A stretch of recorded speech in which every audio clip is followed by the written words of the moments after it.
குரோம்பேட்டையில் தண்ணீர் கேட்டு பொதுமக்கள் சாலை மறியல் போராட்டத்தில் ஈடுபட்டதால் போக்குவரத்து பாதிக்கப்பட்டிருக்கிறது. கூடுதல் விவரங்களை எமது செய்தியாளர் மீரான் வழங்கிட கேட்கலாம்.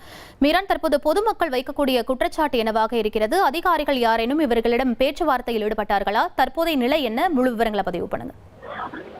தாம்பரம் மாநகராட்சி 27வது வார்டு கோதண்டம் நகர் பகுதியில் கடந்த 10 நாட்களாக குடிநீர் வரவில்லை என்று கூறி இன்று காலை அந்த பகுதியை சேர்ந்த பொதுமக்கள் திருநெல்வேலி சாலையில் சாலை மறியல் போராட்டத்தில் ஈடுபட்டார்கள். இதன் காரணமாக அந்த பகுதியில் கடுமையான ஒரு போக்குவரத்து பாதிப்பு ஏற்பட்டது. உடனடியாக போக்குவரத்து போலீசார் மற்றும் போலீசார் மாநகராட்சி அதிகாரிகள் அந்த போராட்டத்தில் ஈடுபட்ட பொதுமக்களிடம் பேச்சுவார்த்தை நடத்தி குடிநீர் வழங்குவதற்கு ஏற்பாடு செய்வதாக கூறி அவர்களை கலைத்தார்கள். இதன் காரணமாக அந்த பகுதியில் சுமார் அரை மணி நேரத்துக்கு மேலாக கடுமையான ஒரு போக்குவரத்து நெரிசல் ஏற்பட்டது.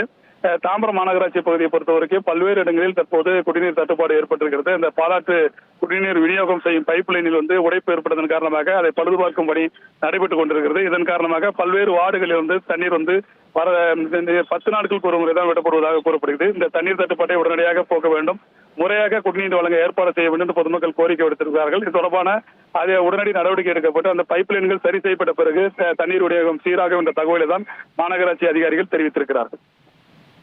விவரங்களுக்கு நன்றி மீரான். குரோம்பேட்டையில் தண்ணீர் கேட்டு பொதுமக்கள் சாலை மறியல் போராட்டத்தில் ஈடுபட்டதால் போக்குவரத்து பெரிதும் பாதிக்கப்பட்டிருக்கிறது. முக்கிய செய்தியாக பார்த்தோம்.